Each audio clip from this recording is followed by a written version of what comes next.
Hey, how's it, guys? Welcome back to my channel. The sky loves to teach us quietly, but the clouds are quite loud.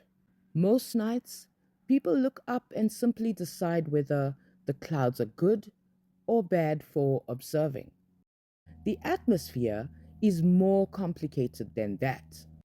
Clouds are not solid walls, they behave more like filters.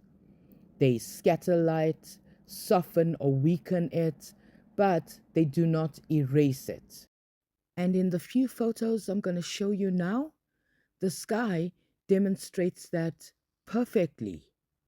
Even after sunset, the atmosphere is still carrying residual sunlight. The sun is already below the horizon here in the southern hemisphere, but the upper atmosphere is still illuminated, still glowing faintly with the remains of the day. So, before we even look at the objects themselves, the atmosphere is already telling a story about light. The moon is not its own light source. It doesn't produce any light of its own.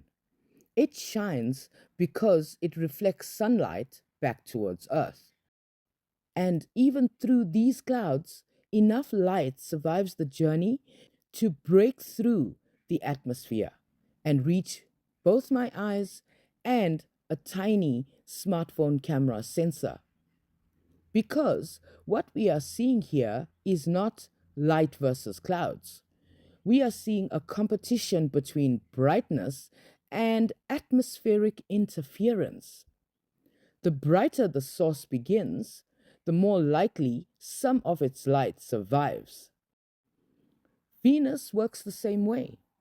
It is not self luminous either. It appears brilliant because its thick cloud layers reflect sunlight extremely efficiently. That reflected light crosses millions of kilometers of space, enters Earth's atmosphere, passes through thin cloud layers, and still remains visible. And then the stars. Unlike the moon and the planets, stars generate their own light.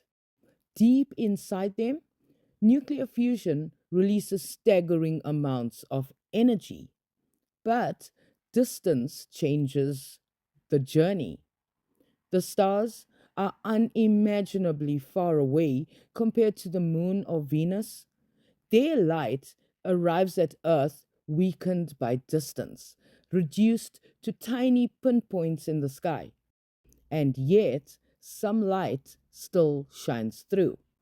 A smartphone camera sitting in a backyard in South Africa is recording faded twilight from Earth's atmosphere, reflected sunlight from the moon, reflected sunlight from Venus, and direct starlight produced inside distant suns, all in one frame. The sky is not a flat ceiling with lights attached to it. It is layered depth, near objects, far objects, reflected light, generated light, atmospheric scattering, and cloud filtration. And the clouds actually help reveal that structure. Because if the atmosphere blocked light completely, none of this would be visible at all. Now, there is something especially beautiful about making these observations from the southern hemisphere. Our orientation beneath the sky is different. The constellations rise and set differently. The celestial geometry shifts with latitude, but the physics don't change. Light behaves the same way everywhere on Earth, and some objects belong to all of us. The moon does not care which hemisphere you stand in. Venus does not choose north or south, and Orion, one of the most recognizable constellations in the sky, can be shared between observers across both hemispheres, though seen from different orientations. So, this becomes an invitation to you. If you are watching from the Northern Hemisphere, if you are able to, please try this for yourself. Wait for a night with thin clouds after sunset. Find the moon, find Venus if it is visible to you. Look for Orion when the season allows. Notice which objects punch through the clouds most easily. Notice how twilight fades gradually instead of instantly. The sky stops becoming decoration and starts becoming evidence. So, guys, thank you so much for watching. I really appreciate that you made it this far. Please stay safe, and I will catch you in the next video. Bye.